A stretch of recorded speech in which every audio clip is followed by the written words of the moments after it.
dama mënuma fi toog Sénégal di ma gën a xoj bi tee bi man de mënuma fi des. Je suis très content d'être là aujourd'hui pour partager sur ce qui nous réunit tous techniquement.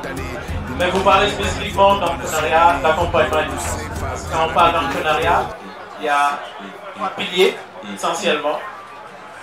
Le premier pilier, c'est l'accompagnement.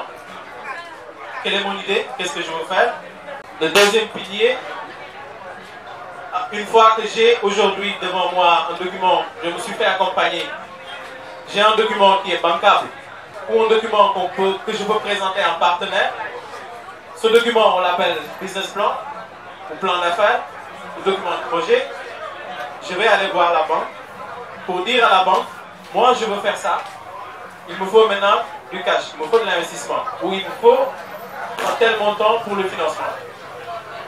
Une fois qu'on a le financement, maintenant on va commencer notre activité ou on va développer notre activité.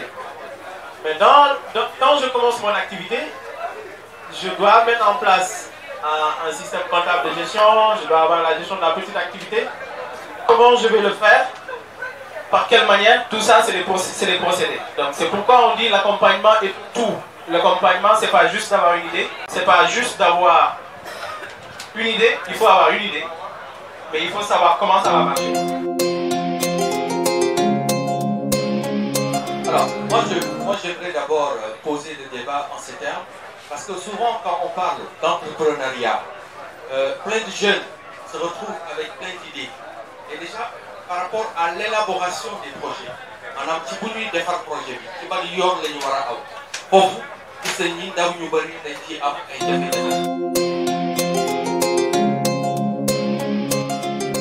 souvent, le jeune il vient avec des idées.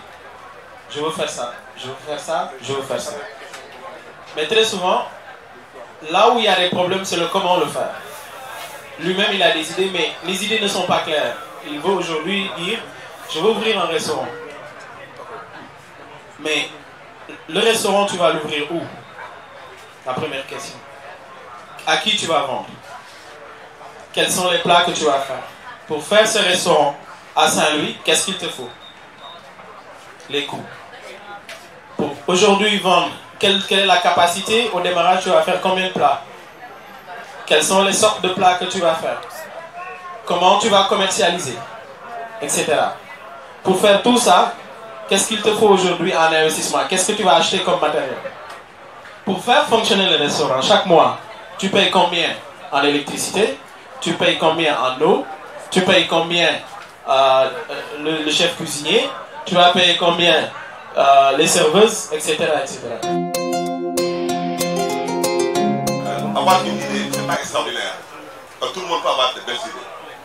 Mais celui ou celle qui la met en pratique, c'est cette personne-là qui est extraordinaire. 2010, là, nous qui valons. Je suis né à Dakar, grandi.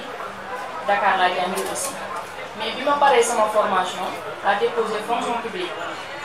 3 mois, 4 mois là de Dakar, je suis allé à Dakar. Je suis allé à chômage de la fonction publique n'est pas le monde. Comme je fais ma formation, je vais aller dans Vallée.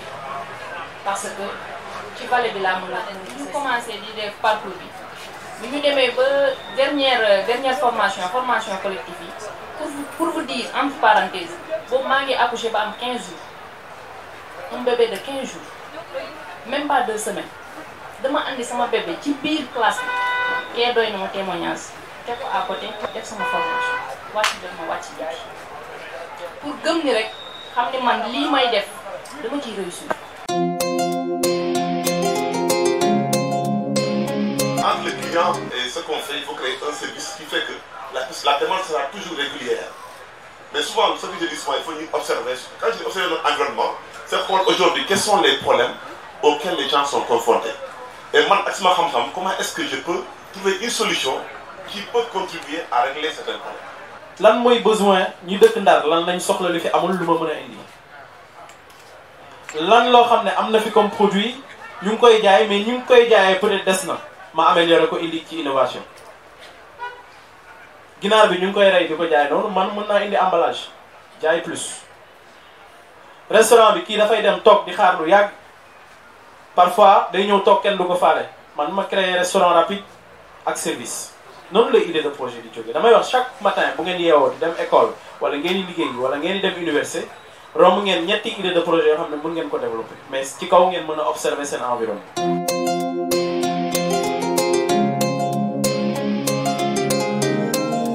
les modèles économiques à inventer jarul ñu xool fu sore quoi moi je dis souvent jëlal l'avenue Faidherbe bi quoi l'avenue Lagos bi quoi de rond-point sort ba fii quoi ba marché ba pont Faidherbe quoi.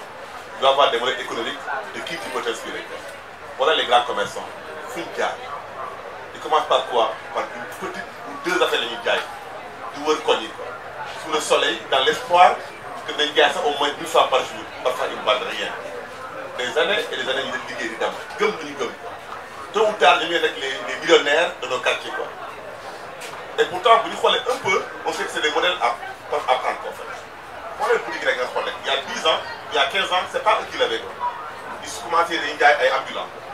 Mais c'est des jeunes comme nous, on n'est pas meilleurs qu'eux, même si on a des gars universités, mais nous, on a des projets, un projet économique à monter.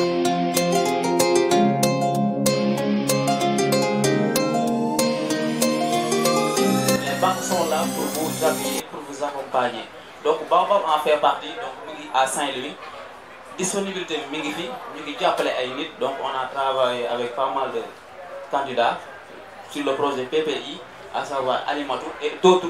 Ils ont gérer de respecter ces échéances comme nous l'avons dit. La banque a fait des propositions qui ont fait ça, il y a des parce que les produits, les services, yi nga xam ne dafay jëfandikoo milliard ba xam ne ki nga xam ne dafay jëfandikoo sax 5000 francs banque bi dina ko mën a laal donc produit yooyu bokk na ci donc crédit yi ñuy joxe donc crédit yi ñu koy joxe ci wàllu commerce ñi nga xam dañuy def commerce muy commerce bu mu mënti doon ko commerce bi mag wala mu doon bu ndaw donc foofu tamit liñ fay souligner moom mooy ñi nga xam ne dañuy def commerce yor ay entreprise donc li ñuy gën di tere ñoo dugg ci banque yi moom mooy formaliser suñu entreprise boobu parce que da nga gis koo xamante ne dafay jaay suba ba ngoon du def le bilan li mu jaay ak les sorties et les entrées donc pour mën a gis lii nga xam ni moom moo des pour mu mën ko mettre en garde li nga xam ni tamit mooy information yi nga xam ne ngay dugg ci entreprise bi ñoom lu ñu def traçabilité bi moom mooy entreprise bi dafay dikk rek donc boo dañuy jaay rek on vend comme ça on reçoit on reçoit donc benn traçabilité d'information boo xamante ni dina fa nekk pour ëllëg booy def sa booy saytuwaat nga xam ne dawal nga at yaa ngi saytu wala dawal nga ñetti at yaa ngi saytu nga xool loolu nga weesu.